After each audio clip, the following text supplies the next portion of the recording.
Olha aí, pessoal, o que está acontecendo em Manaus aí, ó. Um grande incêndio na fábrica da Alfa. Motos e veículos, pessoal, queimando tudo.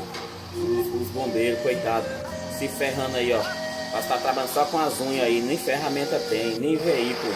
O governo tem que ter vergonha na cara e investir nos bombeiros, porque não, numa situação dessa aí, para estar preparado, não é para passar uma vergonha dessa aí, ó. O empresário, o dono da fábrica aí, ó, vai entrar num prejuízo monstro por causa desse governador sem vergonha.